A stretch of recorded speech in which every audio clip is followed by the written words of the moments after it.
You've watched different videos in this series. Well, I hope you have. If you haven't, go back and look at your specific type. You now know, hopefully, whether you are the perfectionist, the expert, the natural genius, the soloist, or the superhero. Or actually, more likely, you might be a combination of two or three. That's what I usually see in my clinical practice. So if any of those kind of spiked your interest and you haven't watched the previous videos in this series on imposter syndrome, have a look. Today, I just want to say clearly, and I want you to hear this. Your imposter type is not your identity. It's so important to understand it. Overall, imposter is not really a syndrome. I know everyone says imposter syndrome, but it's not a syndrome. If you open the diagnostic manual of mental health disorders, it's not there. You will not find it there. In psychology, we call it a phenomenon, a state that, if entered into repeatedly, can create a pattern. So it can become ingrained or something that you feel like you're running on. But it doesn't define you, and it's not a syndrome. It's a state. It's a feeling that you enter. It's really a learned strategy your nervous system accepted to keep you safe. It's not who you are. If you just take this one thing from the whole video, I will be so happy. I want to pause here because I know how easy it is to take those labels and wear them like a diagnosis. I'm an imposter. I am a perfectionist. I'm broken. That's just how I'm built. But actually, clinically, it's not accurate. And more importantly, it's really not useful to you. Here is what truly might be useful. These patterns didn't appear from nowhere. They were shaped by early praise that said, you are so talented, without ever saying, and you also work so hard, for instance. By training environments where a mistake was met with humiliation, not correction. By moments when a wrong note didn't just feel like an error, it felt like a verdict on you and your worth as a person. So those different things that happened to you created a response in you. That's not a character flaw. That's just nervous system doing exactly what it is designed to do, protecting you from those experiences, from rejection, humiliation, from being seen as not enough. The problem is that the protection becomes your prison, right?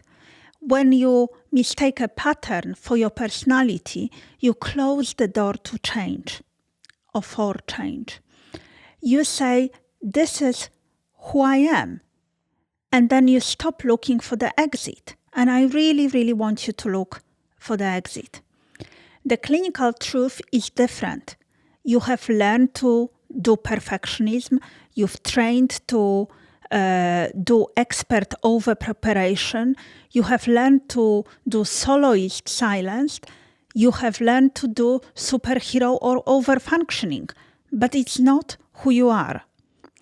And what has been learned, yes, you guessed, can be unlearned.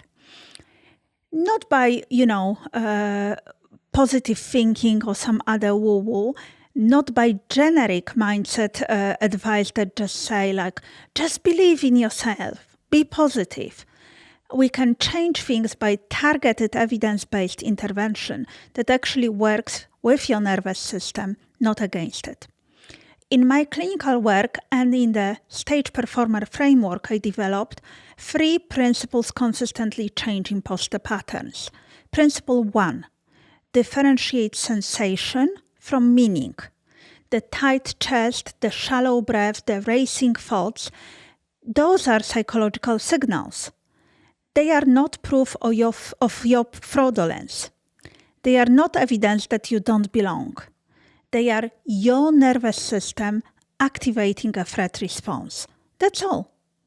We stop interpreting them as a verdict on your worth. Really important. Now, principle 2. We need to interrupt the cycle. Every imposter type has a predictable cycle. We talked about it in every video. The perfectionist scans for errors. The expert over-prepares. The natural genius avoids visible effort. The soloist stays silent. And the superhero over-functions. The cycle has a shape. We learn to catch it early, not after you've already exhausted yourself. Principle 3. Build new experiments, not new identities. You don't need a new identity. There isn't a problem with you as a person. You don't need to become a different person. That's too much pressure. And it's not how change works. Believe me, you need small, repeatable experiments where you do one thing differently and then you collect data and you learn from it. That's how your nervous system relearns safety, not through insight alone, through repeated lived experience. So how does it look like in practice? Well, it is different for different subtypes. Okay, there isn't one golden recipe for all of this. So for the perfectionist, one performance where you deliberately do not play the error afterwards. You feel the urge to ruminate about the performance and you don't. You switch your focus of attention to something else. And there are strategies, useful strategies for this, which I will be discussing in the upcoming webinar. For the expert, you stop preparation 15 minutes earlier than feels comfortable. You step on stage with respectfully incomplete knowledge and you notice nothing collapses. Everything is okay. So then it's easier to do it again and again. For the natural genius, who kind of believes that everything has to come easy to you, you practice one hard thing where someone can see you. You let the effort be visible and you collect evidence that struggle did not erase your talent. It actually enhances your practice. And you challenge that belief that if you are talented, then it means you shouldn't be working at all or you shouldn't be seen struggling. For the soloist, you ask one small email clarifying question in a low-stakes setting. You notice that the person simply answered and the rehearsal moved on. You don't wait, okay? So you need to get some clarification, you do it, and you hopefully learn that it's fine. For the superhero, you deliberately drop one non-essential ball. One email you don't answer, one commitment you say no to. Saying no to is a big thing, but it's important, protecting your boundaries, protecting yourself and not letting yourself to burn out. And you notice, the world did not end. Not all at once, one experiment, and then let it sink, and then you do another. This is how patterns unwind. Before we close, I want to say something directly to you. If you've made it to the end of this series, you have been carrying a heavy load. Not because you are weak, because you care deeply about your craft. Imposter syndrome, hopefully now you know it's not a syndrome, does not attack people who don't care. It actually attacks people who are invested, visible, and vulnerable. This is not a flaw in you at all. This is simply the cost of being a performing artist in a culture that rewards perfection and punishes mistakes. So my heart always goes out to you.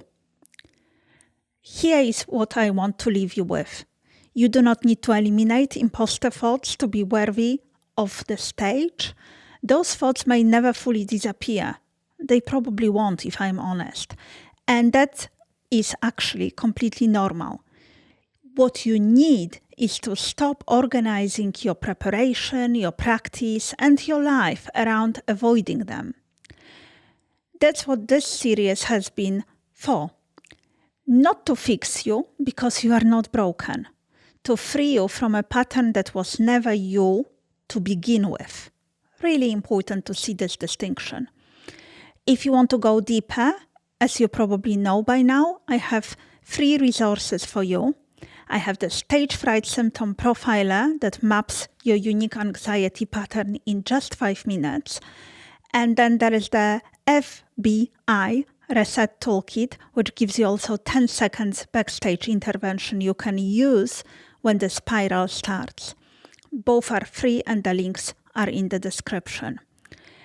I will also be running a free webinar on imposter syndrome, and we will be digging much deeper into those 5 types, how they show up on stage, and what actually might help you.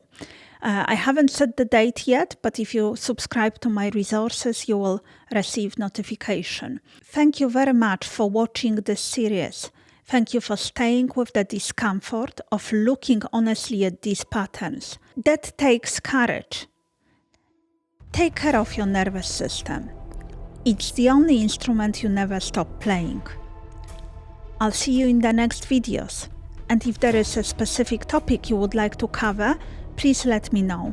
I read all the comments, and obviously I run all kinds of trainings, masterclass and courses. So stay tuned. Thank you very much. I'm Dr. Maja Jankowska, and I hope to see you soon.